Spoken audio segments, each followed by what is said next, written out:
Olá, muito boa noite. Muito boa noite, meus irmãos. Muito boa noite, minhas irmãs. Muito boa noite, meu amigo do Facebook. Muito boa noite, meu amigo do Instagram. Que a graça de Deus, que a paz e o amor de Cristo estejam sempre conosco, meus queridos amigos. Muito boa noite a todos. Estamos aqui iniciando mais uma transmissão. Deixa eu só dar uma posicionada aqui na câmera.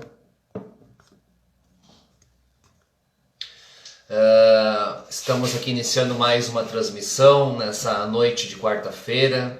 Uma agradável noite de quarta, temperatura agradável. E estamos aqui, meus irmãos. Então, mais uma vez, mais uma oportunidade que pela graça de Deus estamos aqui, mais uma oportunidade que Deus nos dá de falar um pouquinho do Evangelho de Cristo, de falar um pouquinho da pessoa de Cristo. Então, estamos começando aqui, meus irmãos, cumprimentando mais uma vez, meus irmãos. Agora são 8 horas pontualmente. Que a graça de Deus, que a paz e o amor de Cristo estejam sempre conosco, meus irmãos. Então, mais uma vez, que Deus abençoe a vida de todos aí nessa noite, fazendo essa transmissão pelo Facebook, fazendo pelo Instagram simultâneo. Quem não for assistir ao vivo, quiser assistir posteriormente lá, fique à vontade. Após o término da transmissão, fica no perfil no Facebook, fica no IGTV do Instagram. E também coloco o vídeo na íntegra no YouTube, no canal Evangelho Segundo o Evangelho. Também quem quiser assistir lá, também fique à vontade. Inclusive o YouTube, então, o pessoal está gostando mais, lá que assiste conforme quer, pode pausar, pode assistir mais de uma vez o vídeo, então está tendo algumas visualizações lá. Muito obrigado então, meus irmãos, e cumprimentando novamente os queridos amigos, os irmãos em Cristo, que a paz e o amor de Cristo estejam sempre conosco, meus irmãos. Então, meus queridos, hoje é a 59ª transmissão que eu faço, encontro 59 já, passa rápido o tempo.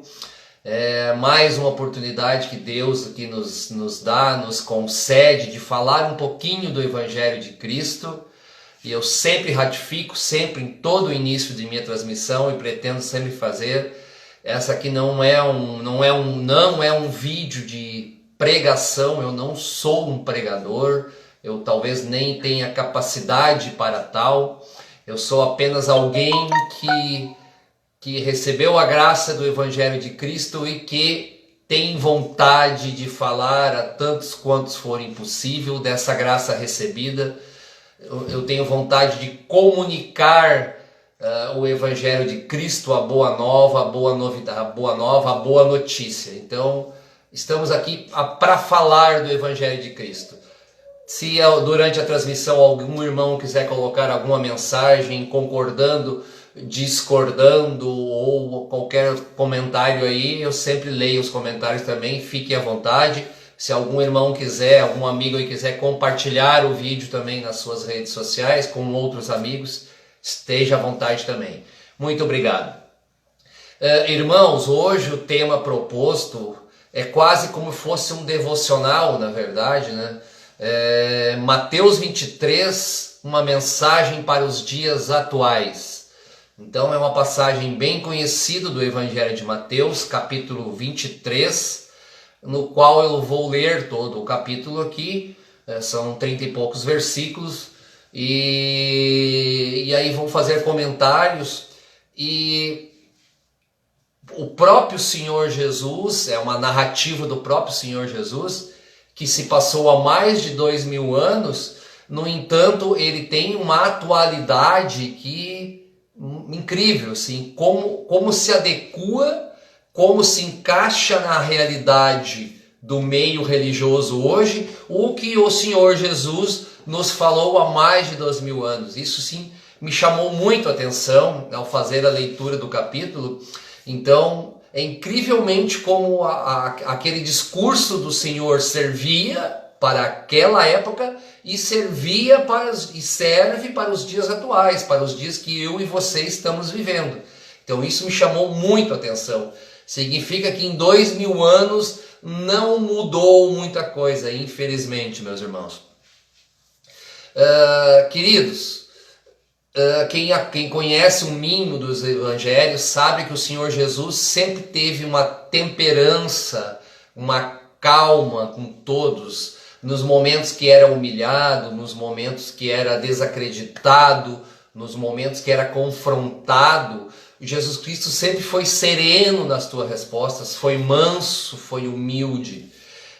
Os momentos raros em que o Senhor se exaltou um pouquinho, falou uma voz mais forte, deu adjetivo mais forte a outras pessoas, foi justamente contra as pessoas que representavam o sistema religioso da época, o sistema religioso judaico, a liderança religiosa judaica, os fariseus, os saduceus, os líderes religiosos, os responsáveis pelo templo.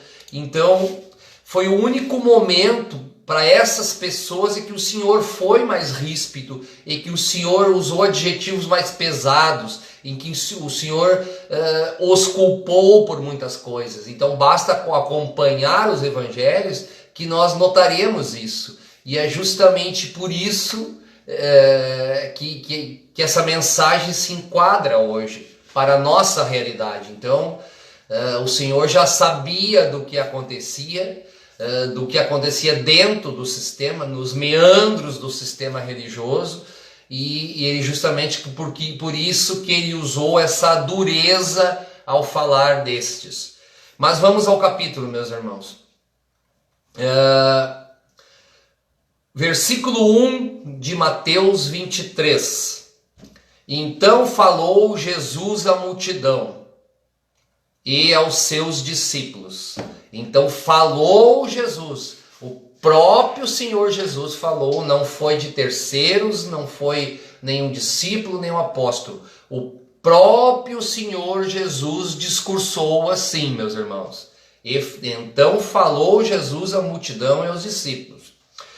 Versículo 2, dizendo: na cadeira de Moisés estão assentados os escribas e fariseus.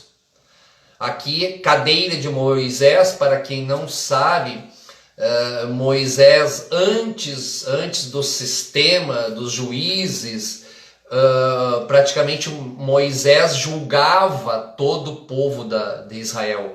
Ele que tinha sabedoria, Deus tinha incumbido a sabedoria a Moisés, então ele sentava-se numa cadeira em qualquer lugar, não era o templo, não existia o templo na época, e todos os casos de pendências, todas as contendas, as discussões do povo, os problemas eram trazidos a Moisés. Por isso que no templo de Jerusalém, construído bem posteriormente por Salomão, existia uma cadeira que era a cadeira dos juízes ou do juiz. Por isso que é chamada de cadeira de Moisés, que ficava dentro do templo de Jerusalém, dentro do templo judaico, da capital, dentro do templo de Salomão.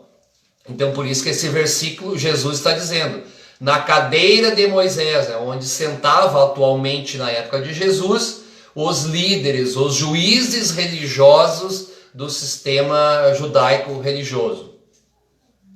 Versículo 3. Todas as coisas, pois, que eles vos disserem, observai-as e fazei-as, mas não procedais em conformidade conforme as suas obras, porque a dizem e não fazem. Esse é o versículo 3. Então aqui o Senhor Jesus já começa a dar indícios do que ele falaria e do que era o principal problema, a principal doença do sistema religioso da época, que era a hipocrisia. Vamos falar muito dessa palavra em seguidinha. Versículo 4. Pois atam pesados fardos e difíceis de suportar, e os põem nos ombros dos homens. Eles, porém, nem com seu dedo querem movê-los. Versículo 4.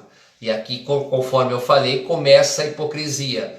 Ou seja, faça o que eu digo, mas não faça o que eu faço. Essa era a política da liderança corrompida e hipócrita do sistema religioso judaico da época de Cristo. É isso que o versículo 4 está dizendo. Versículo 5.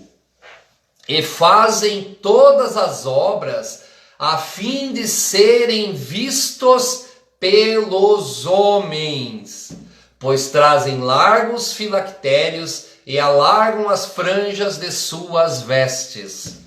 Esse é o versículo 15, Mateus 23. Eles fazem obras para outros homens verem, meus irmãos. Eles fazem obras para que os próprios homens vejam. Eles não faziam obras para Deus aqui. Então o Senhor Jesus já está denunciando isso.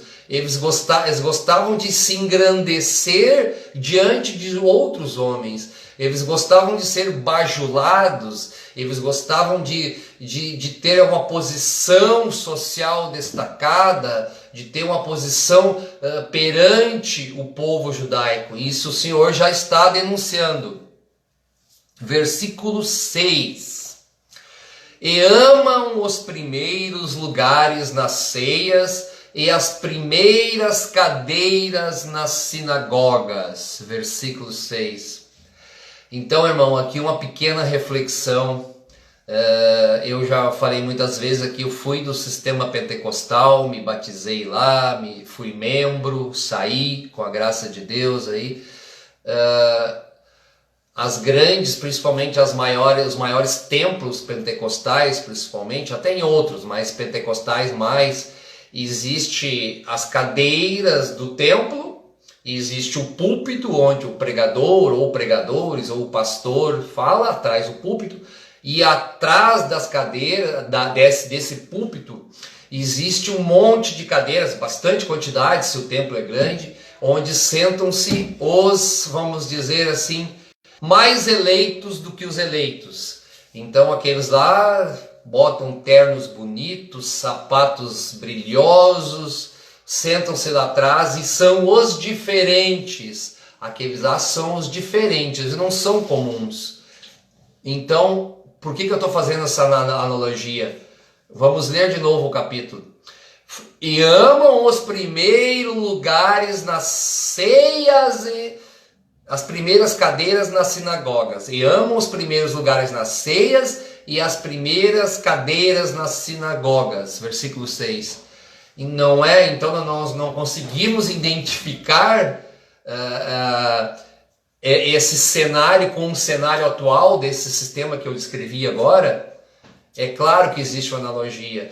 Então, meus irmãos, lá no início eu falei, incrivelmente, o que o Senhor Jesus falou há mais de 2000 anos se enquadra na realidade hoje. E aquelas pessoas que vão lá adoram aquelas primeiras cadeiras, os lugares destacados. Eles olham de lá para o resto da membresia da denominação, para o resto das pessoas que estão aí no templo naquele momento, e eles se engrandecem, eles se ensoberbam, eles são melhores que os outros. Embora que eles não falem isso, mas facilmente é observável aí, meus queridos, infelizmente. Versículo 7. E amam as saudações nas praças e os serem chamados pelos homens Rabi, Rabi. Rabi é mestre, então esses líderes adoravam ser bajulados e serem chamados de mestres. Versículo 8. Vós, porém, não querais ser chamados de Rabi, porque um só é o vosso mestre, a saber, o Cristo, e todos vós sois irmãos. Versículo 8, esse eu vou repetir, meus irmãos. Vós, porém, não querais ser chamados de mestres, porque um só é o vosso mestre, a saber, o Cristo, e todos vós sois irmãos. Então aqui, meus queridos, já falei em mais de uma transmissão, quantas vezes quem é do meio religioso pergunta para alguém, onde que você está congregando, qual é a igreja que você participa? E a pessoa responde, eu sou da igreja do pastor fulano, lá do pastor Joãozinho, do pastor Pedrinho. Ele não quer transmitir que é da igreja de Cristo, ele quer transmitir que é a igreja daquele pastor. E eu vou repetir então o versículo, vós porém não querais ser chamados de rabi, porque um só é o vosso mestre, a saber o Cristo, e todos vós sois irmãos. Não precisa mais legenda, né, meus irmãos? Ô Lisete, obrigado pela audiência, minha irmã. Deus abençoe a ti e a tua família. Seguindo, meus queridos, versículo 9 de Mateus 23. E a ninguém na terra chameis vosso Pai, porque um só é o vosso Pai, o que estás no céu. Versículo 10.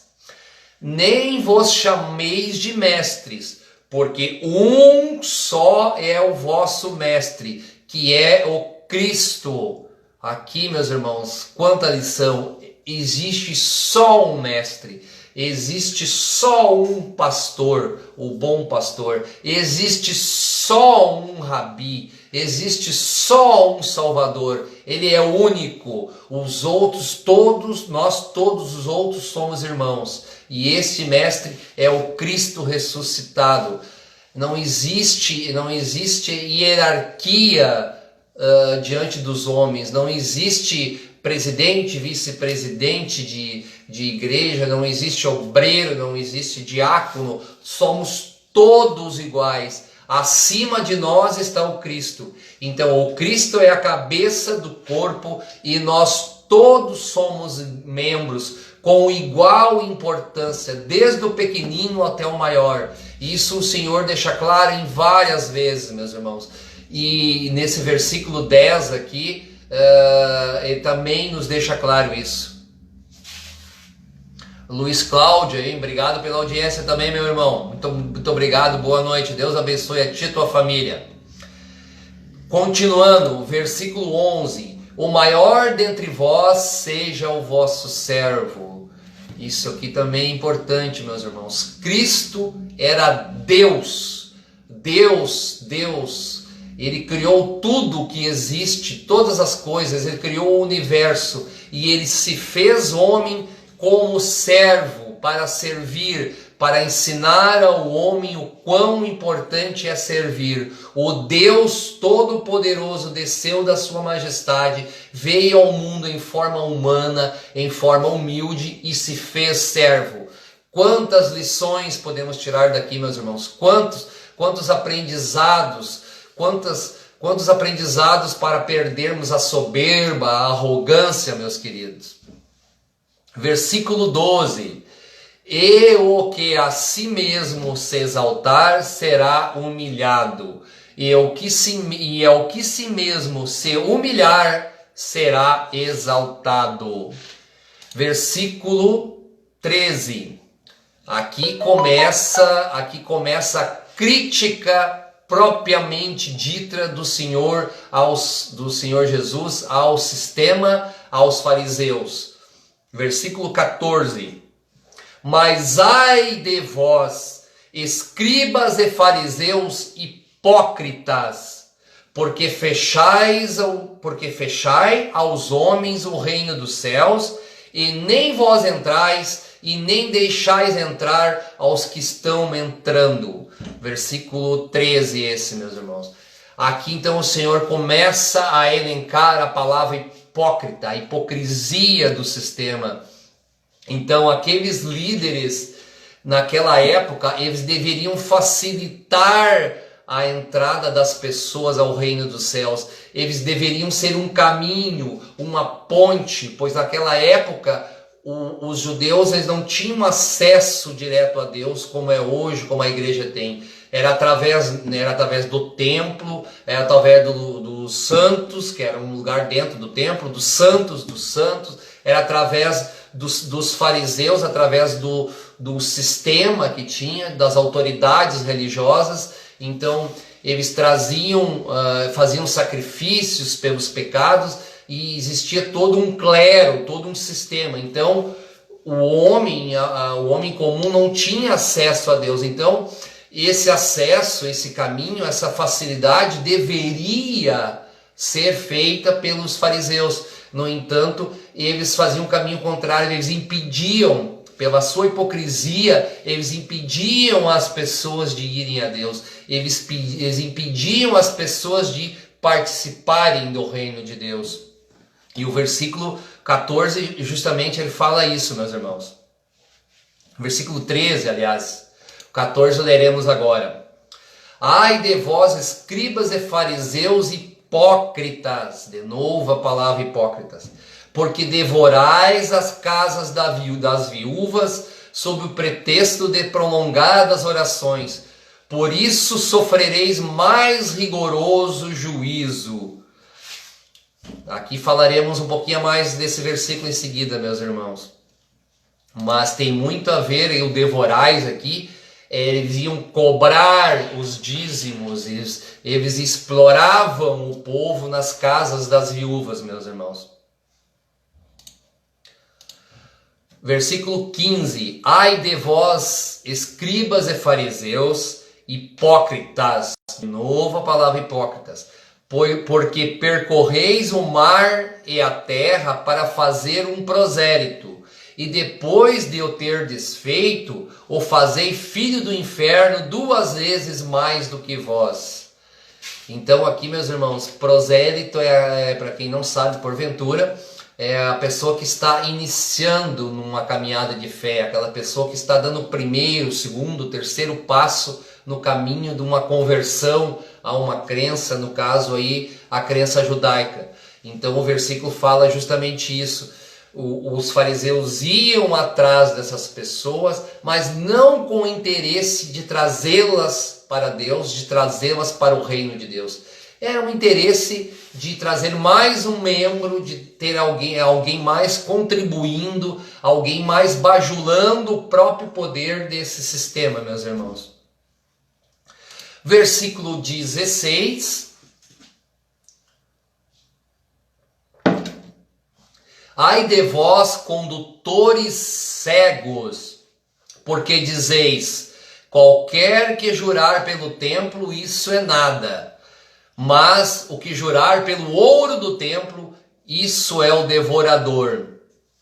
Então, meus irmãos, o que o Jesus Cristo estava... Isso aqui nós temos que parar um pouquinho para analisarmos, meus irmãos. Ai de vós, condutores cegos, porque dizeis, qualquer que jurar pelo templo, isso nada é.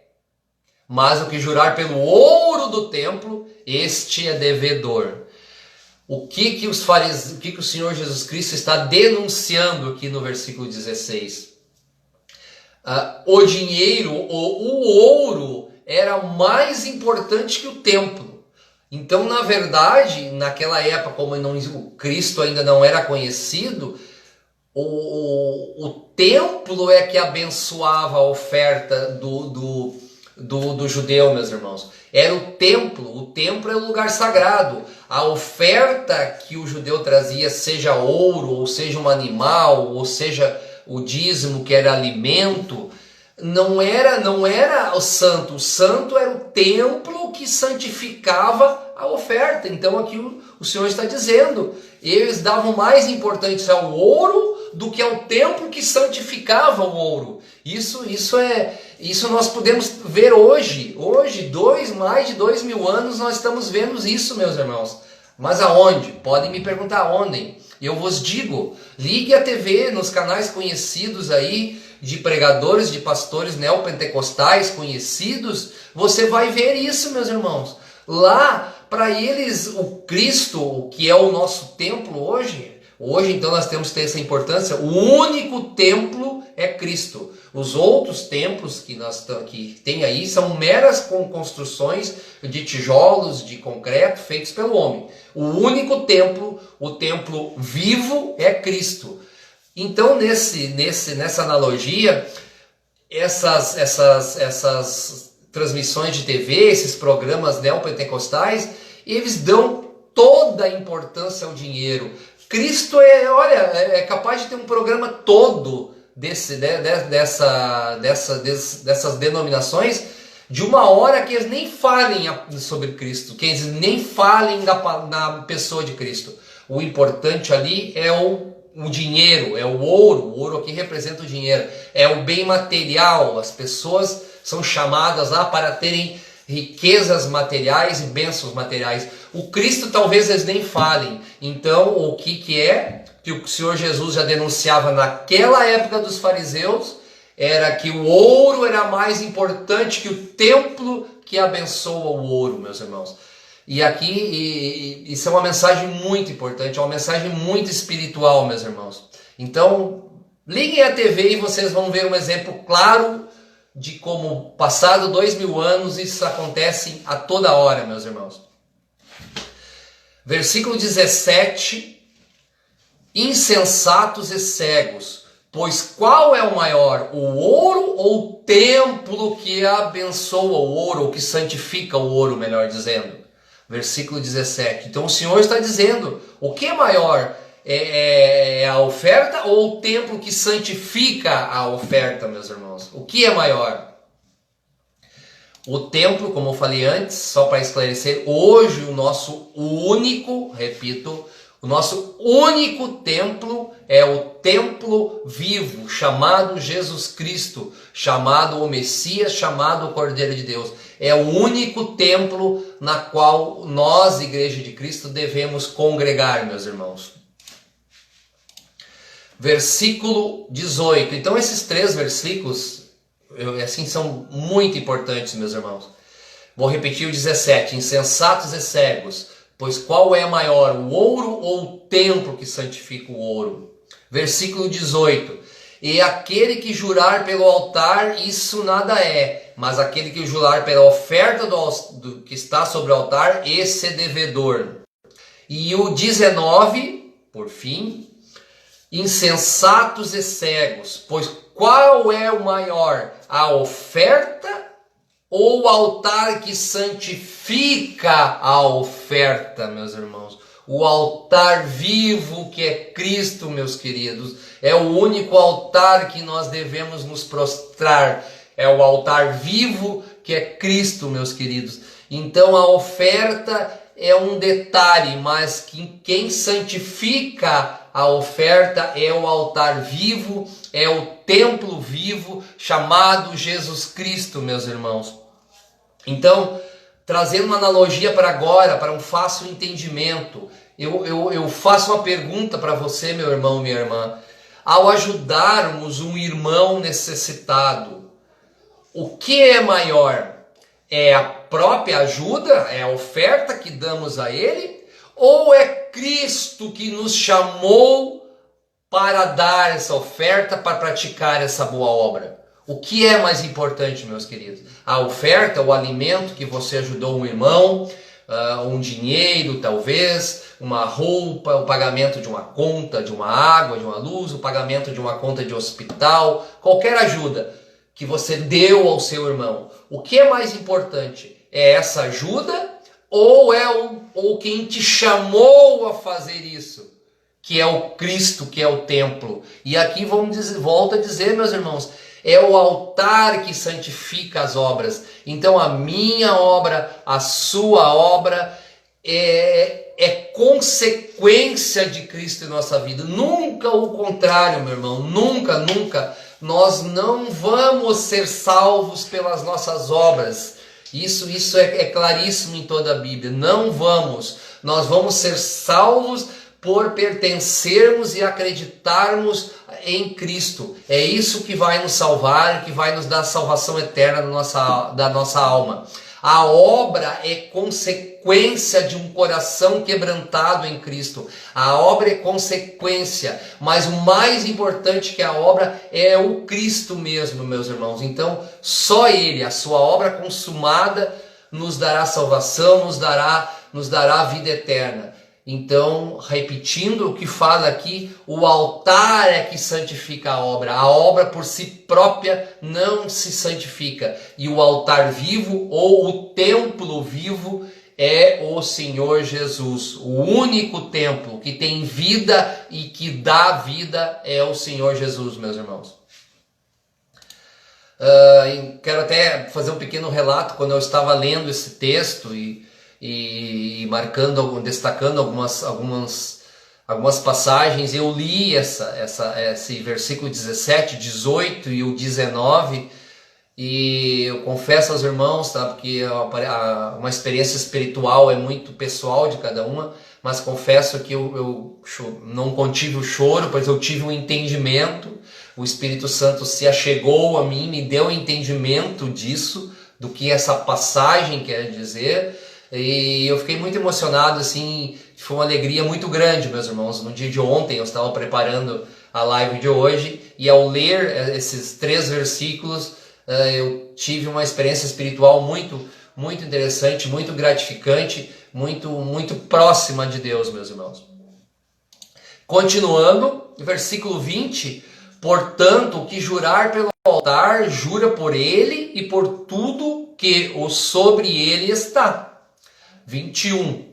E o que jurar pelo templo, jura por ele e por todo aquele que nele habita. Versículo 22. E o que jurar pelo céu, jura pelo trono de Deus e por todo aquele que está assentado nele. Versículo 3. Ai de vós, escribas e fariseus hipócritas, porque dizimais a hortelã, o endro e o cominho, e desprezai o mais importante da lei, o juízo, a misericórdia e a fé. Deveis, porém, fazer essas coisas, e não omitir aquelas. Isso é o versículo 23. Então aqui, meus irmãos, o que esse versículo quer dizer? É de fácil entendimento. A hortelã, o endro e o cominho eram ervas, como até hoje, muito comuns. Não estou dizendo que eram ruins, são muito comuns, muito baratas. Qualquer lugar que tu planta um pé de hortelã, vem uma árvore gigante e produz muito.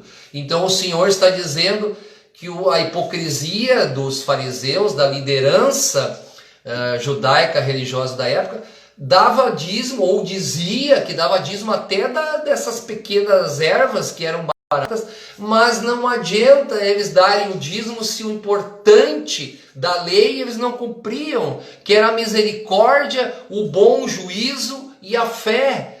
Então, meus irmãos, trazemos para os dias de hoje quanto disso nós vemos no sistema que está aí, a hipocrisia. Esses líderes cobrando dízimo quando não é bíblico, dizendo que se não dizimar você não vai para o céu, você não terá sua alma salva. Não é isso, meus irmãos. O Senhor Jesus está nos ensinando justamente o oposto. Então não adianta eu cumprir as coisas, e aqui o dízimo foi um exemplo, e não ter Cristo no coração. Não adianta nada. Eu posso ser o rei da caridade, eu posso ajudar pobres, eu posso ser certinho, ter uma vida correta. Se realmente eu não tenho Cristo no coração, todas essas obras não me levarão a caminho nenhum, não me levarão a nada. É só através do Cristo que nós encontramos esse caminho, meus irmãos. Versículo 24, vamos dar uma aceleradinha aqui, senão vai se estender muito a live, meus irmãos. Condutores cegos, que coai um mosquito e engolis um camelo. Ainda a ver com o versículo anterior. Versículo 25. Ai de vós, escribas e fariseus, hipócritas, porque limpais o exterior do copo e do prato, mas o interior está cheio de rapina e de intemperança. Mais uma vez a hipocrisia. A liderança daquela época ela queria parecer aos homens como pessoas íntegras, mas o seu interior era cheio de imundícia, faltava fé, faltava justiça, faltava Deus realmente na vida. Então, se você olhar muito da liderança denominacional, da liderança religiosa de hoje, mais uma vez, meus irmãos, essa mensagem que foi feita 2000 anos atrás vai se enquadrar perfeitamente diante da realidade que nós vivemos, meus irmãos. Versículo 26, fariseu cego, limpa primeiro o interior do copo e do prato, para que também o exterior fique limpo. Aqui, meus irmãos, então, antes de eu demonstrar boas obras aos homens, de eu querer levar boas obras, de eu querer levar bons fatos, bom comportamento às pessoas, eu tenho que limpar o meu interior, e o nosso interior é sujo. E como limpamos isso? Através do Espírito Santo, através da fé genuína em Cristo. Só assim nós conseguimos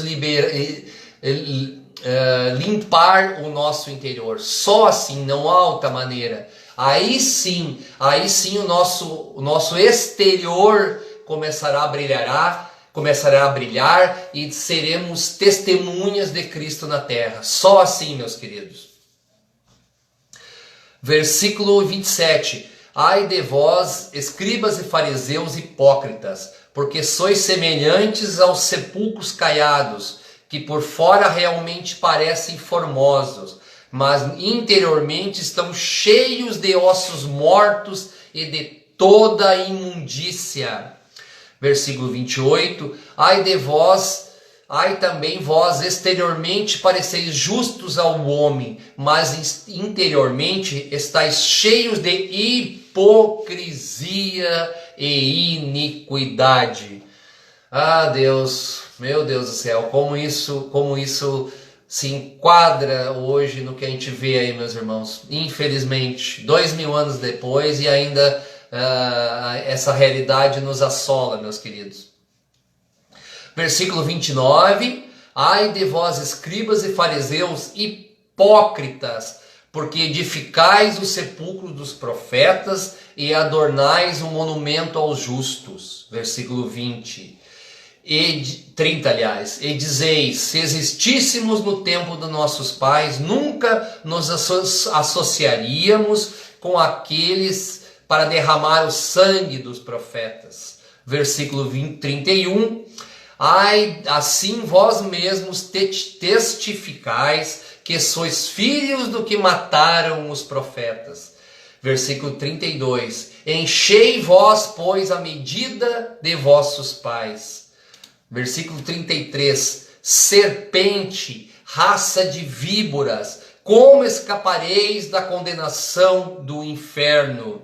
Versículo 34, portanto, eis que vos envio profetas, sábios e escribas, a um deles matareis e crucificareis, e a outros deles açoitareis nas vossas sinagogas, e os perseguireis de cidade em cidade.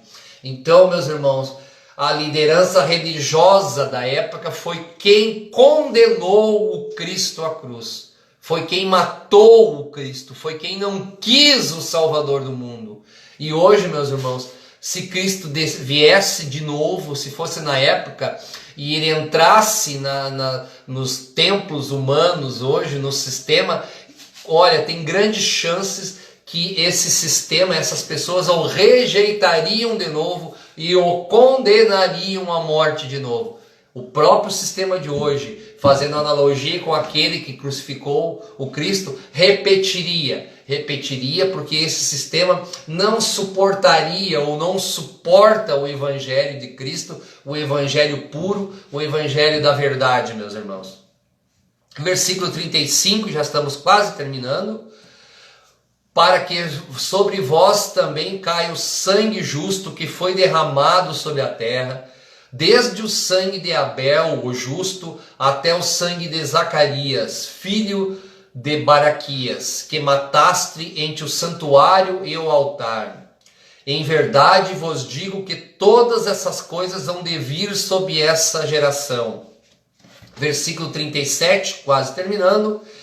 Jerusalém, Jerusalém, que mata os profetas e apedrejas os que são enviados. Quantas vezes quis eu ajuntar os teus filhos, como a galinha junta os seus pintos debaixo das tuas asas, e tu não quiseste.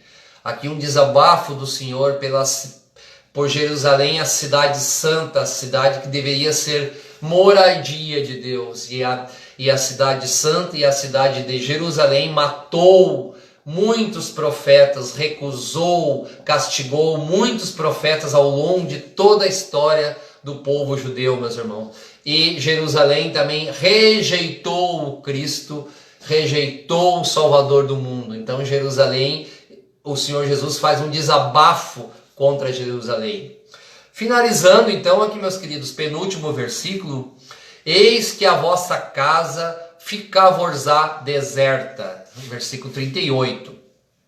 E o último versículo do capítulo 23 de Mateus é o versículo 39. Porque eu vos digo que desde agora não me vereis mais, até que digais, bendito é o que vem em nome do Senhor.